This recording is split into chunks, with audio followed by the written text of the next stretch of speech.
Hello, good morning everyone. Isang pagbati na may kalakip na panalangin ang aking ah, ipinaabot sa inyo mula sa aking family. Nawa kayo po ay nasa mabuting kalalagayan at maayos na pangatawan at patuloy na ingatan ng ating Diyos na buhay.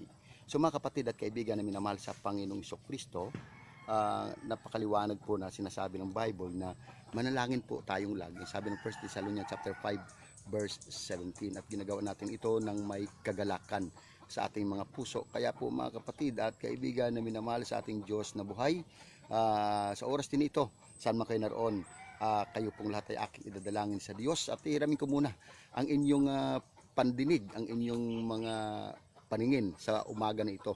Di buhat po dito sa Prayer Mountain.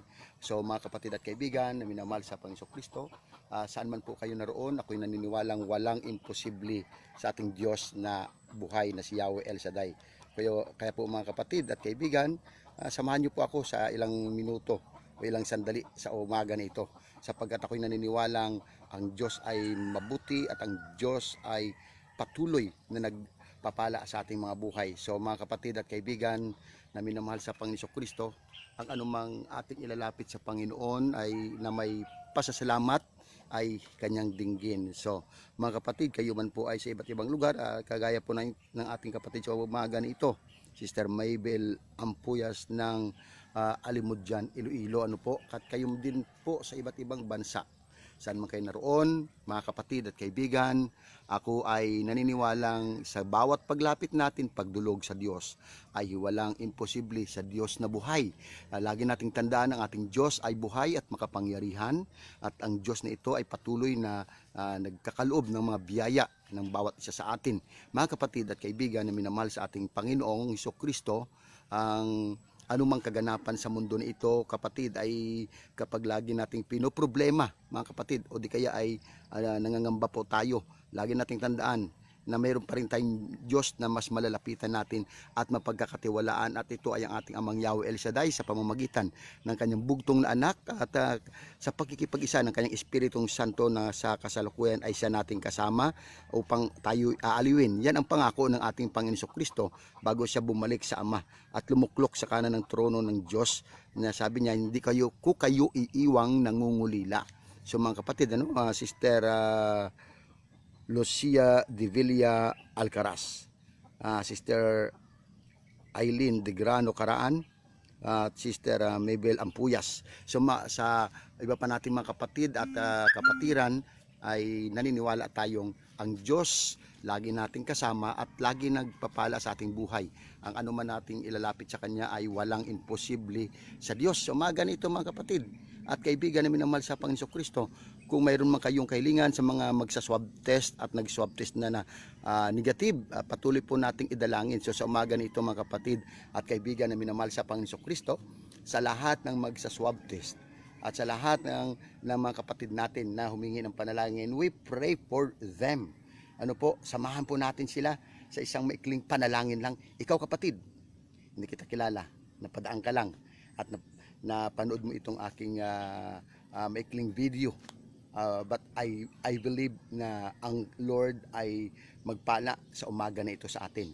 Ikaw na may kailangan sa panalangin ng kagalingan, ikaw na may kailangan sa panalangin na ma-answered prayer, ikaw mga kapatid na ang iyong pamilya ay gusto mong patuloy na pagpalain at ingatan ng Diyos sa kaganapan sa mundo na ito o sa nagaganap sa kasalukuyang panahon, lalo na po sa pandemic na ito. Mga kapatid, napakahalaga po na mas maraming nananalangin ay mas kung makikilala ng tao na ang Diyos ay kumikilos patuloy sa bawat taong lumalapit sa Kanya. So mga kapatid at kaibigan na minamahal sa Panginoong Kristo, napakahalaga ng panalangin. So ito yung tinatawag na intercessory, no? Intercession, to intercede, no? To stand in the gap. Mga kapatid at kaibigan na minamahal sa Panginoong Kristo, mas maina, mas maraming nananalangin, mas malakas na kumikilos ang kapangyarihan ng Diyos, at mga kapatid na minamahal, lalong nahahayag ang kaniyang kapangyarihan sa ating mga mananampalataya. Kaya po mga kapatid at kaibigan na minamahal sa Panginoong Kristo, napakalinaw po na ang sabi nga po mga kapatid ng Bible, ano po, in Romans chapter 12 verse 2, sabi roon, do not conform any longer to the pattern of the world, of this world, but be transformed by the renewing of your mind. Then you will be able to test and approve what God's will is, His good, pleasing, and perfect will. Yan po mga kapatid, narinig natin sa umagang ito ang ating pagninilayan. Kaya nga po mga kapatid, no? Meditation, reflection, and intercession. So mga kapatid, ulitin natin sa wikang Pilipino, huwag kayong umayon sa takbo ng mundong ito. Mag-iba na kayo at magbago ng isip upang mabatid ninyo kung ano ang kalooban ng Diyos, kung ano ang mabuti at nakalulugod sa Kanya at talagang ganap. Kaya nga po yung sinasabi dito na huwag umayon sa takbo ng mundong ito, ang ibig sabihin niyan, huwag natin sang-ayunan yung takbo ng mundong ito. Kung ang takbo ng mundong ito mga kapatid at kaibigan na minamahal sa Panginoong Kristo ay ang halimbawa ang kaganapan ngayon ng COVID na iyan mga kapatid, huwag na natin pinag-iisip ho yan. Although na nariyan po yan, pero mga kapatid, pag lalo nating iniisip ho yan, lalo lang po tayong mamumroblema at manghihina po ang ating katawan. At kung minsan kapag medyo makatililamunan mo, akala mo may COVID ka na. Mga kapatid, yan ang sinasabi na huwag kayong umayon sa takbo ng mundong ito. Huwag kayong umayon. Hindi muna ako pupunta sa iba pang paliwanag about dyan. Ano? Dahil napakalawak po ng sinasabi ng Bible na huwag kayong umayon sa takbo ng mundong ito. Mag-iba na kayo ng isip. Sabi niya, ang ibig sabihin nyo na think more about God. Isipin natin ang Diyos na higit sa lahat na may magagawa sa ating buhay. We believe Him that He is alive in our lives, my dear brothers and sisters in Christ. Kaya nga sa umaga na ito mga kapatid na minamahal sa ating Panginoong Hesukristo, sino ka man, ano man ang iyong kinalalagyan, ikaw man ay mayaman, ikaw man ay katamtaman ang buhay, ikaw may walang-wala at walang ibang inaasahan kundi maliban sa Diyos. Kaya ang sinasabi na napakaliwanag mga kapatid ng Romans chapter 12 verse 2, huwag kayong umayon sa takbo ng mundong ito. Mag-iba na kayo at magbago ng isip upang mabatid ninyo kung ano ang kalooban ng Diyos, kung ano ang mabuti at nakalulugod sa Kanya at talagang ganap. So yan po mga kapatid at kaibigan na minamahal sa Panginoong Kristo. Huwag po natin sa ayunan ang takbo ng mundong ito. Mga kapatid at kaibigan, all we need today is pag-iingat. Mag-ingat po tayo mga kapatid. Tayo na po sa ating sarili. Kung alam natin na medyo tinatrangkaso tayo, mga kapatid, huwag kayong manghina ang loob. Lakasan ninyo ang inyong loob. Magtiwala kayo sa Diyos na may magagawa ang Diyos. Gumamit kayo ng alam ninyo na makakatulong sa inyo. Yan po ang magagawa natin. Yan po ang may tutulong natin sa ating gobyerno, sa ating simbahan. Mga kapatid, kaibigan na minamahal sa Panginoong Kristo, kung makati-katilalamunan ko, huwa ka lang ng asin, ipanalangin mo sa Diyos, ilagay mo sa maligamgam na tubig, ipanalangin mo sa Lord, huwag mong sangayunan ang sinasabi na pag may ganyan, pag makati-katilalamunan mo at nahihilo ka at sumasakit ang ulo mo, na nakita ang iyong mga kalamnan, ay agad kang matakot. Huwag. Kasi kung anong iniisip natin, ay siyang mangyayari sa atin. Pero pag inisip mo, ang Diyos ay may magagawa sa buhay mo kapatid, yan ang pag-iba mo, na hindi ka umayon sa takbo ng mundong ito. Na focus to the power of God. Focus kung ano ang magagawa ng Diyos sa buhay mo. Then, isipin mo, nangigit sa lahat, think more about God na may magagawa sa buhay mo. Kaya nga, yan sinasabi niya ngayon na mag-iba na kayo ng isip. Huwag kayong umayon sa takbo ng mundong ito. Mga kapatid at kaibigan na minamahal sa Panginoong Kristo, ipanalangin ko po kayo sa umaga na ito. Maging si Facebook at si YouTube, ipanalangin ko po kayong lahat. Hallelujah. Oh, we bless the name of the living God. We glorify your name, O Lord Jesus. Hallelujah. Ama naming Diyos na makapangyarihan, Yahweh El Shaddai, sa pamamagitan ng iyong bugtong na anak na si Jesucristo, aming Panginoon, tagapagligtas ng aming buhay, at sa pakikipag-isa ng Espiritu Santo. Dalayan ko po sa oras nito ay pagpalain mo ang aking mga kapatid. Nakasama ko ngayong oras nito sa online prayer na ito, Lord. Once again, Lord, touch them right now. Lahat ng may sakit, mula ulo hanggang talampakan, sa buto, sa laman, sa dugo, sa puso, sa isip, sa mata, sa paa, sa kasukasuan, ay aking ganap na pinawawalang bisa in the mighty name of Jesus Christ of Nazareth, and by the power of the Holy Spirit. Father, pagpalain mo po sa umaga na ito ang lahat ng mga kasamahan kong nag-online at kasama po sa panalangin ito, Diyos, na saan man sila naroon, ay abutin mo po ng iyong mapagpala at mapaghimalang kamay. Ang aking kapatid, Sister Benox, Panginoon, nasa Candelaria, Quezon, Sister Nariza Acob, Lord God, patuloy mo siyang pagpalain at ang kanyang family, at ganun din, Sister Marisa Aconya and Brother Joey Aconya sa kanyang pamilya, Panginoon. At ganun din, Panginoon, patuloy mo, Diyos, na pagpalain Sister Maria Elena Buena Inis, Panginoon, dyan po sa Sunshine Coast, Queensland, Australia. At dalain ko rin, O Diyos, ang kanyang mga kapatid po dyan, at ganoon din doon sa Hervey Bay, Panginoon. At pagpalain mo rin, Panginoon, sa umaga ni ito, Diyos, Sister Narisa Acob at ang kanyang buong pamilya, Panginoon, ang kanyang patuloy na idinudulog sa iyo, O Diyos, na nawa ay maging safe, Panginoon, ang kanyang pamilya at ang kanyang mga mahal sa buhay. Patuloy na ingatan, at ganoon din, O Lord God, si Brother June Leron Crudo dyan po sa Toowoomba, Queensland, Australia. Sister Vicky de Guzman Ilano, kasama ni Brother Reden na kanyang brother husband, at kagalingan ng kanilang anak na si Sister Christine Joy de Guzman Ilano, sa ngalan ng Panginoong Jesucristo. Patuloy na pagpalain, at ganoon din Sister Ivy Gomez, Lord God, patuloy mo siyang pagpalain, Panginoon, sa umaga din ito. At dinudulog ko rin sa iyo, Panginoon, yan Sister Benox, Sister Maria Imelda Chonoda at ang kanyang pamilya. Patuloy mo na pagpalain Sister Maria Imelda Chonoda, Panginoon, at kanyang family. Sister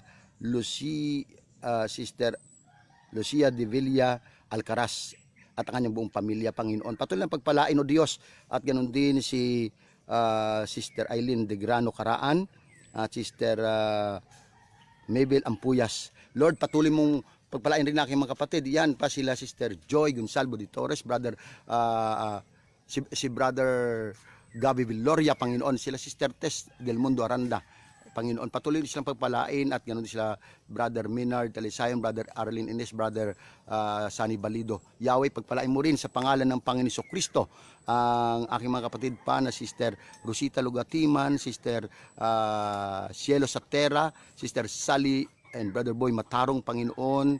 Yan sila, Panginoon. At ganoon din ang iba pa namin mga kapatid, at Sister Dulce Green, Diyos sala Sister Jeanette Del Monte, Panginoon.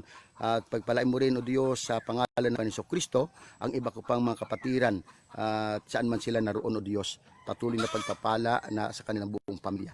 Ama, pagpalain mo rin sa umaga na ito ang Sister Bikbikal Poporo, at ganun din, O Diyos, si Sister Mary Grace Flor de Lisa, ang aking ihada. At ganoon din, Panginoon, patuloy mong pagpalain sa umaga po na ito, Diyos, sa pangalan ng Panginoon Kristo, Sister Tess del Rosario, Sister Aluna Cruz, Panginoon, patuloy mo na pagpalain, O Diyos, at sa pangalan ng Panginoon Kristo, Sister Glory del Rosario Calubat, Sister Socorro Alvarez, Panginoon, patuloy mo silang pagpalain, at sa pangalan ng Panginoon Kristo, buong puso ko rin idinudulog sa iyo, Panginoon, ang aking iba pang mga kapatid sa iba't ibang lugar, dyan po sa sila sa Australia, sa buong Hong Kong. Yan yung mga inanak ko, Lord, sila Sister Jane Subarjaga, Sister Jane Salvador, Panginoon, ang iba pa namin mga kapatid po dyan, yan, Panginoon, sila Sister Ching Nora Solis, Panginoon, Sister Jazz Solis, at ganoon din, Panginoon, patuloy mo rin na pagpalain sa umaga nito ang iba ko pang mga kapatid na bagamat hindi ko kasama, Lord, sa oras na sila ay makapanood po na ito, ay dinudulog ko rin sila sa iyo, Sister Rosario Siba Saidoques, Panginoon, at ganoon din, ang mga kapatid ko pa na Sister Rosario, Sister Rose Capore Mendoza, Sister Joaquina sa Santiagudo, at ganoon din, O Diyos, ang mga taga Batangas City, kasama ni Sister Narisa Acob, Panginoon, patuloy ko rin dinudulog sa iyo ang lahat pang mga kapatiran po namin, Panginoon. Brother Romy De Leon dyan sa Canada, Sister Gloria Garcia Panghulan, yan, Panginoon, patuloy na silang pagpalain, at sa ngalan ng aming Panginoon Kristo, ako'y naniniwalang walang imposible sa iyo, Diyos. Kaya Lord, salamat din sa Ikaw ang aming Diyos na patuloy na nilalapitan. Panginoon, sa buong puso ko rin idinudulog sa iyo sa umaga na ito si Brother Mike, aming punong lingkod, Brother Mike Z. Velarde, kasama ni Sister Belen, kanilang mga anak, manugang, apat buong sambayan. Lahat ng elder, disciple, lahat ng mga assistant, lahat ng mga SBD, lahat ng staff sa Amor Solo, Panginoon, lahat ng preachers and workers around the world, O Lord God. Pagpalain mo, Panginoon, ang aking mga kapatid na sa mga pinanggalingan kong assignment dito po sa buong PFCC 27, Iloilo, Guimaras, sa San Juan, Pasay, Mandaluyong, Makati, maging po dito po sa PFCC NCR Cavite, Rizal, Bulacan, at dito po sa amin sa Batangas. At kung yung hindi ko man na-assign na mga area, Panginoon, dyan sa Manila, sa Quezon City, sa Lamp, sa Tapat pa. At ganoon din dito sa Laguna at saka sa Panginoon sa Pampanga. Patuloy mo silang pagpalain, Yahweh El Shaddai, at patuloy, Diyos, na idinudulog ko rin sa iyo ang aming obispo rito sa Batangas, si Bishop Garcera, at ganoon din si Father Dax, Panginoon. At ang aming kura paroko dito po sa San Guillermo Parish Church, Talisay, Batangas. Ama, pagpalain mo ang mga kapatiran dito sa Talisay Chapter, Panginoon, dyan po sa Aya, at ganoon din sa dyan po sa may isang prayer group dito po sa Balas, Panginoon. At o Diyos, ganun din, pagpalain mo po ang aming Gobernador Dudo Mandanas dito, ang aming Mayor and Vice Mayor na Tanawan, Panginoon. At pagpalain mo rin, o Diyos, si Governor Arthur Artuto Defensor, na kaibigan dyan po sa province of Iloilo. At ganun din, Panginoon, pagpalain mo rin si Archbishop Lazo dyan sa Archdiocese of Haro, ganun din si Father Junic Territorio, si Father Abing Totana. Lord, pagpalain mo rin patuloy sila Sister Nets Miralles, Tatay Nani Miralles, Panginoon, dyan po sa Iloilo. At ganun din ang mga kamanian, Panginoon, si Brad Joey Aconia, Lord God, patuloy mo na pagpalain Sister Gloria Garcia Panghulan, Panginoon, patuloy silang pagpalain na kasama ko sa umaga nito. Sister, at ganoon din, Lord, si Sister Carmen, pagpalain mo silang lahat, O Diyos. Stella Subila Bigalbal, Panginoon. Yan. Sister Carmen Sofela Balbal. At ganoon din, O Diyos, Sister April Reyes. At o Diyos, ganoon din Sister Gloria Garcia Panghulan. Patuloy silang pagpalain po, Panginoon, Sister Rosario Sibas Lucas. O Diyos na kapangyarihan, pagpalain mo rin ang aking sister wife, Sister Annalyn Manimtim Sibiliano, ang may anak na si Adriela and Joanna, ang aking biyanan, ang aking biyanan na inaising, ang aking nanay, dyan po sa Kamarin, Siwaragan, San Joaquin, Iloilo, ang mga kapatid ko dyan, at dyan sa Santa Rita, at ganoon din, Diyos, ang aking mga tiya at mga kamag-anakan dyan sa Salihid, Barutak, Nuevo, Iloilo. Nginoon, pagpalain mo rin sa umaga nito ang aking bayaw, no? Ang Kuya Piling, Manimtim, ang kanyang buong pamilya, ang si Chris, ang kanyang buong pamilya, ang ate Nemi, at ang dalawang anak, Nginoon, na dalayan ko na maging normal ang kanyang platelet, God.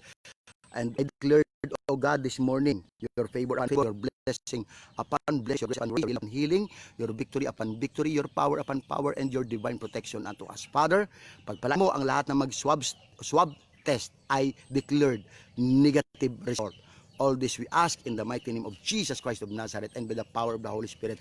And we continue to pray, Father, your favor upon favor, your blessing upon blessings, your grace upon grace, your healing upon healing, your victory upon victory, your power upon power, and your divine protection unto us. All the glory, honor, and praise belongs to you, Father, in the name of Jesus Christ. At Lord, ang inaanak ko pang si Sister Merlinda Abanera Gabuat, pagpalain mo, Diyos, na muling makabalik na rin sa abroad ang kanyang brother husband, at patuloy sila ingatan, Panginoon.